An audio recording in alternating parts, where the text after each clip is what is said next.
Long, long ago, in a small fishing village in Japan, there lived a young man named Urashima Tarō.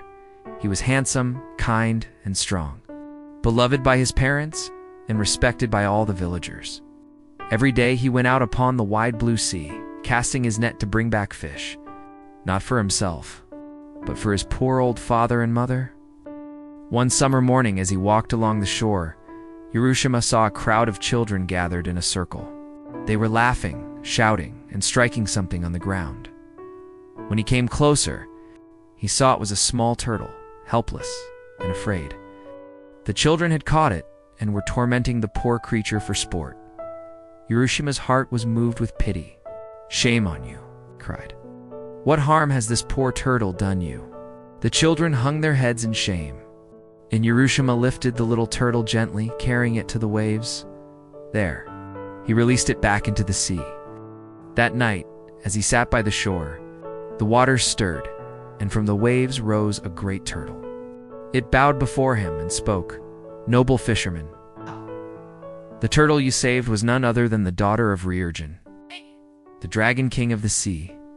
The king bids you come to his palace, that you may be rewarded."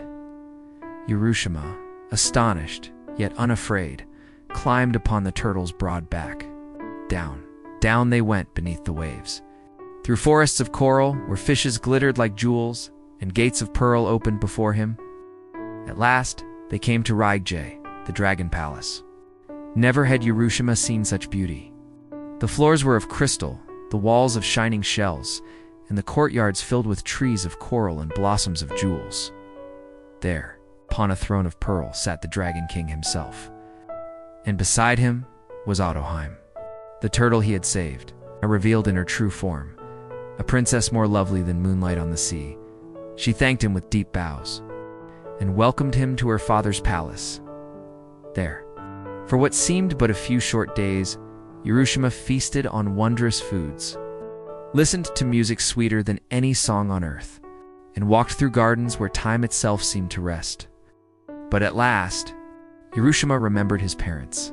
A sadness filled his heart, and he begged Otohime to let him return.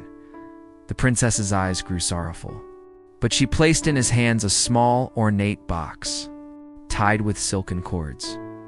"This is the tamatebako," she said. "Take it with you, and you will never know sorrow. But promise me never to open it if you do. All will be lost." Urashima swore he would obey. With a heavy heart, he bid farewell to the princess and returned to the shore. But when his feet touched the sand, he found the world utterly changed.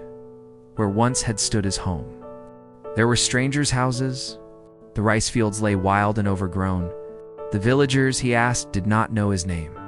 At last he learned the dreadful truth. 300 years had passed since he had left his parents, his friends, his village. All were gone. Despair crushed him. In his grief, he forgot his promise. He untied the silken cords and opened the tama. At once a white mist burst forth, wrapping around him like a ghostly cloud.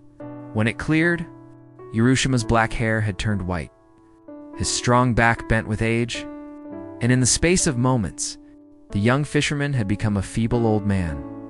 The box had held his years, all the time he had lost beneath the sea, and when he opened it, the time rushed back upon him.